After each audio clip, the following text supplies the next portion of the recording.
राजस्थान का तापमान तेजी के लिए जाना जाता है। जैसे जैसे चुनाव परिणाम का समय नजदीक आ रहा है, वैसे ही राजस्थान की सियासत का राजनीतिक तापमान भी बढ़ता जा रहा है। राजस्थान में प्रधानमंत्री नरेंद्र मोदी आए, जेपी नड्डा आए और अमित शाह ने जिस तरीके से रोड शो किए, वीके सिंह, राजनाथ सिंह, भाजपा के कई दिग्गज नेता राजस्थान में आए। राजस्थान के भजनलाल शर्मा जो मुख्यमंत्री है, उन्होंने भी पूरा चुनाव प्रचार का दरमदार अपने ऊपर लिया हुआ था, क्योंकि भाजपा के जो बड़े दिग्गज नेता हैं वो सभी चुनाव लड़ रहे थे और कुछ नेताओं ने चुनाव से दूरी बनाकर सिर्फ अपनी लोकसभा क्षेत्र में ही सीमित रहे। बात की जाए नागौर लोकसभा क्षेत्र की। नागौर लोकसभा सीट पिछली बार हनुमान बेनीवाल बीजेपी के अलायंस से थे और ज्योति मिर्धा कांग्रेस की तरफ से थे, लेकिन अब समीकरण बदले, हवाएं चेंज हुई और हनुमान बेनीवाल कांग्रेस के अलायंस पे आ गए और ज्योति मिर्धा भाजपा की तरफ से प्रत्याशी बनाई गई। बीएसपी से भी गजेंद्र सिंह राठौड़ प्रत्याशी बनाए गए थे। नागौर लोकसभा कांग्रेस का कई समय तक गढ़ रही है, लेकिन अब की बार कांग्रेस के पास कोई बड़ा दिग्गज चेहरा नहीं था। कांग्रेस ने बहुत ही बखूबी से इस सीट पर जो अलायंस किया है वो कांग्रेस के लिए फायदेमंद ही रहेगा, क्योंकि हनुमान बेनीवाल अगर चुनाव लड़ते, इंडिपेंडेंट चुनाव लड़ते, भाजपा के खिलाफ हनुमान बेनीवाल जिस तरीके से मुखर रहे, हनुमान बेनीवाल ने इशारा पहले भी कर दिया था कि वो भाजपा के साथ अलायंस में नहीं जाएंगे। हनुमान बेनीवाल भाजपा के खिलाफ जैसे किसान मुद्दा रहा हो, फोगाट बहनों का मुद्दा रहा हो और जाट समाज के कई इश्यूज को लेकर बीजेपी से खफा चल रहे थे, इसलिए हनुमान बेनीवाल का भारतीय जनता पार्टी के साथ अलायंस का सवाल नहीं बन रहा था।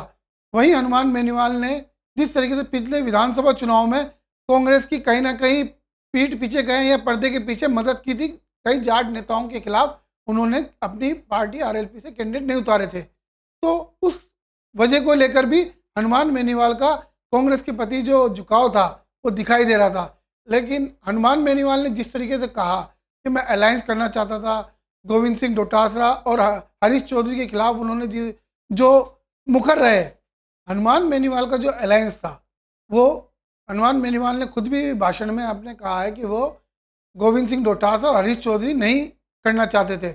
उन्होंने दिल्ली से प्रियंका गांधी और राहुल गांधी की सूझबूझ से और एक वरिष्ठ पत्रकार हैं उनकी भी कहीं ना कहीं भूमिका थी जो अलायंस राजस्थान में हो गया।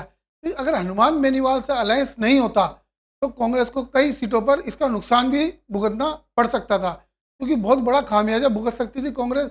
सीकर, झुंझुनू, नागौर, जोधपुर, बीकानेर, चूरू, पाली, जालोर, सिरोही, अजमेर जैसी सीटों पर कांग्रेस को बहुत बड़ा खामियाजा भुगतना पड़ सकता था।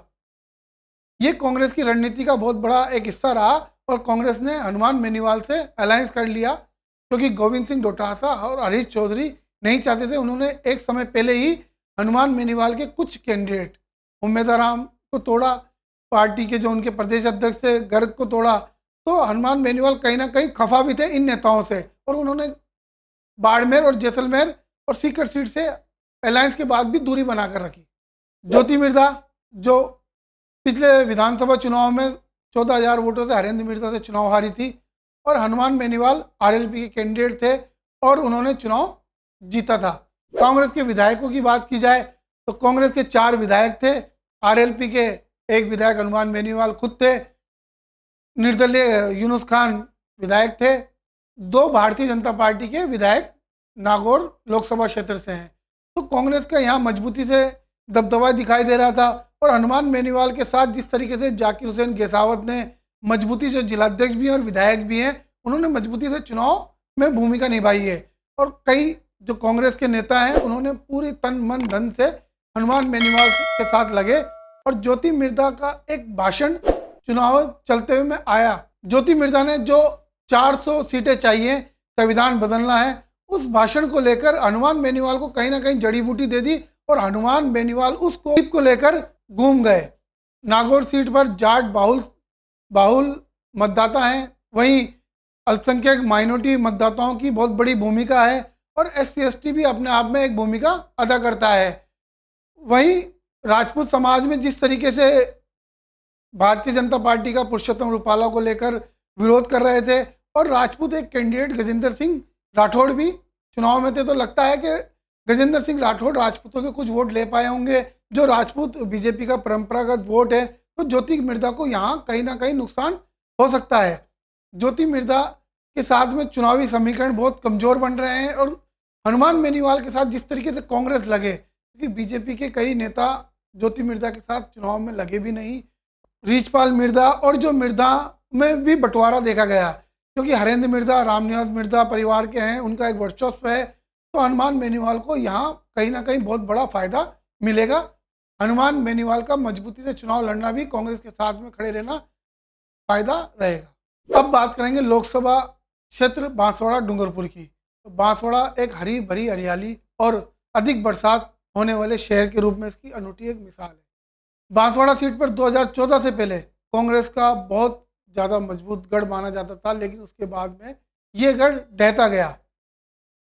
15 लोकसभा चुनाव में से कांग्रेस को 11 लोकसभा चुनाव में सफलता हासिल हुई है। बात की जाएगी महेंद्रजीत मालवीय की, तो महेंद्रजीत मालवीय यहाँ के दिग्गज नेता रहे हैं और इनका एक एकाधिकार रहा है पूरे वागड़ क्षेत्र में।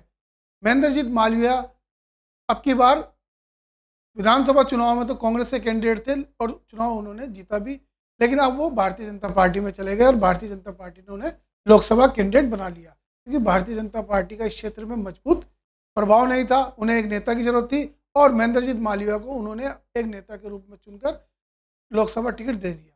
महेंद्रजीत मालवीय अपने साथ सैकड़ों कार्यकर्ताओं को भी भारतीय जनता पार्टी ज्वाइन करा दी और उन्हें भारतीय जनता पार्टी की तरफ ले गए। वहीं कांग्रेस ने भी अलायंस तो कर लिया राजकुमार रोध के साथ। राजकुमार रोध भारतीय आदिवासी पार्टी के कैंडिडेट थे, वो चुनाव लड़ रहे थे, लेकिन कांग्रेस ने अपनी ओर से भी एक कैंडिडेट उतार दिया था। अलायंस में बहुत देरी हो गई थी। अलायंस में देरी होने की वजह से कांग्रेस को यहाँ खामियाजा भुगतना पड़ सकता है। ये चूक किससे हुई? गोविंद सिंह डोटासरा प्रदेश अध्यक्ष थे और रंधावा प्रभारी थे। राजकुमार रोध के पक्ष में माहौल तो बहुत मजबूती से देखा गया है, लेकिन कांग्रेस के जो कैंडिडेट खड़े थे दामोर ने क्या कांग्रेस को क्या नुकसान पहुंचाया है, क्या किस तरीके से कांग्रेस के वोट बैंक में वो सेंध लगा पाए हैं, क्योंकि दामोर लास्ट तक कांग्रेस के नेताओं की नहीं मानी और चुनाव में डटे रहे।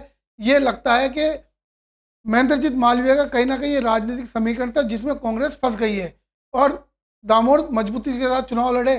कांग्रेस का एक धड़ा राजकुमार रोध के साथ था, तो वहीं कांग्रेस का दूसरा धड़ा बट गया था जो दामोर के पक्ष में चुनाव लड़ रहा था, क्योंकि कांग्रेस के एक विधायक भी हैं गणेश गोगरा, उन्होंने अलायंस का विरोध किया था और उन्हें कांग्रेस पार्टी की तरफ से नोटिस भी जारी कर दिया गया था।